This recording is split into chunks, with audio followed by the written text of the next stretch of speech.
होती है, क्योंकि चंद्रमा अभी तक नहीं निकला, इसलिए वो भूख प्यास से व्याकुल हो उठी है।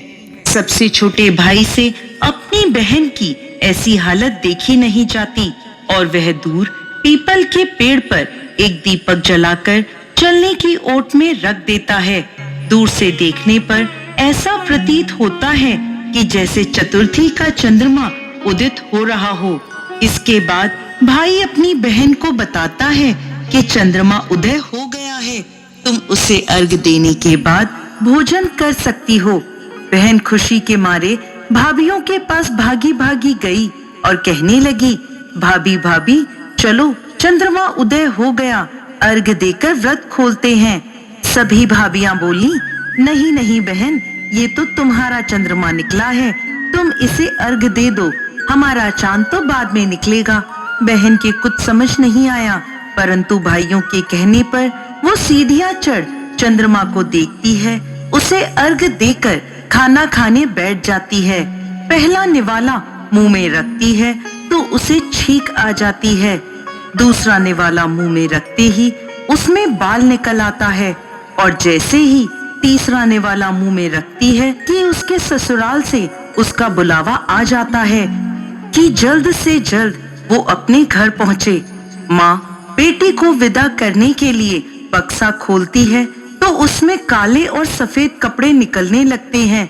यह देखकर वो घबरा जाती है और बेटी से कहती है कि बेटा, रास्ते में जो भी बड़ा, बूढ़ा या छोटा बच्चा मिले, सबके पैर छूती जाना। जैसे ही कोई पूर्ण आशीर्वाद देकर बूढ़ सुहागन होने का कहे तो अपने पल्ले पर गांठ बांध लेना।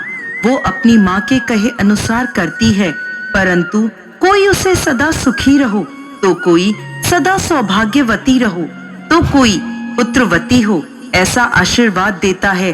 कोई भी उसे पूर्ण आशीर्वाद नहीं देता। जैसे ही वो अपने ससुराल पहुंचती है तो घर के आंगन में छोटी ननद मिलती है। वो छोटी ननद के पैर छूती है तो छोटी ननद उसे आशीर्वाद देती है, सदा सौभाग्यवती रहो, सदा सुखी रहो, दूधो नाओ पूतो फलो, बूढ़ सुहागन हो।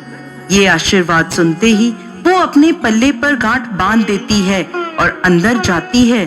जैसे ही अंदर जाती है तो अपने पति का मृत शरीर देखती है। उसे देखते ही वो जोर जोर से रोने लगती है। अब जैसे ही उसके पति को अंतिम संस्कार के लिए ले जाने लगते हैं तो वो जिद कर उनके साथ जाने को कहती है। सभी उसे अपने साथ ले जाते हैं।